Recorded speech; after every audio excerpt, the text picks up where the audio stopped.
বাংলা, যে বাংলা একসময় সংস্কৃতি, শিক্ষা আর বুদ্ধিবৃত্তির জন্য পরিচিত ছিল, গত কয়েক বছরে সেই বাংলাকেই বারবার হেডলাইন হতে হয়েছে অন্য কারণে। রাস্তার পর রাস্তা রাজনৈতিক সংঘর্ষ, ভোটের পর ভায়োলেন্সের অভিযোগ, চাকরি দুর্নীতি নিয়ে হাজার হাজার যুবকের কান্না, এসএসসি রিক্রুটমেন্ট স্ক্যাম, শিক্ষক নিয়োগ কেলেঙ্কারি, কোটি কোটি টাকার দুর্নীতির অভিযোগে গ্রেফতার মন্ত্রী।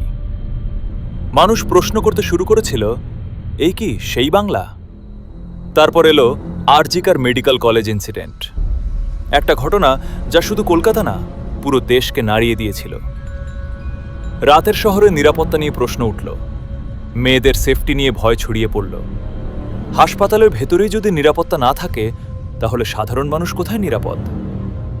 শুধু তাই না, অনেকে অভিযোগ করল সত্যিটাকে চাপা দেওয়ার চেষ্টা হয়েছে, প্রতিবাদ করলে ভয় দেখানো হয়েছে। আর তখন থেকেই মানুষের একটা বড় অংশ বলতে শুরু করে, পরিবর্তন দরকার।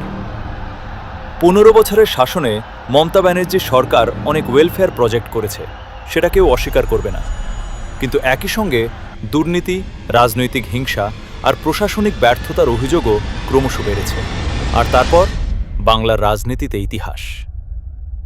প্রথমবার ক্ষমতায় বিজেপি, মুখ্যমন্ত্রী হিসেবে শপথ নিলেন শুভেন্দু অধিকারী।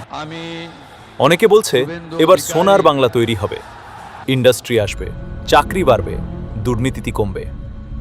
কিন্তু বাস্তবটা এত সহজ না, কারণ অপোজিশনে থাকা আর সরকার চালানো দুটো সম্পূর্ণ আলাদা জিনিস। এখন দেখার, যারা এতদিন প্রশ্ন তুলেছে তারা নিজেরা ক্ষমতায় এসে কতটা উত্তর দিতে পারে। বাংলার মানুষ চেঞ্জ চেয়েছিল, কিন্তু এই চেঞ্জ কি সত্যিই ডেভেলপমেন্ট আনবে, নাকি শুধু পতাকা বদলাবে? কারণ ইতিহাস বলে, ক্ষমতা বদলালেই সব বদলায় না। আর আজ পুরো বাংলা একটাই জিনিস দেখছে, বিজেপি কি সত্যিই বাংলার ভবিষ্যৎ বদলাতে পারবে, নাকি কয়েক বছর পর মানুষ আবার বলবে, আমরা যেটা ভেবেছিলাম বাস্তবটা সেটা ছিল না।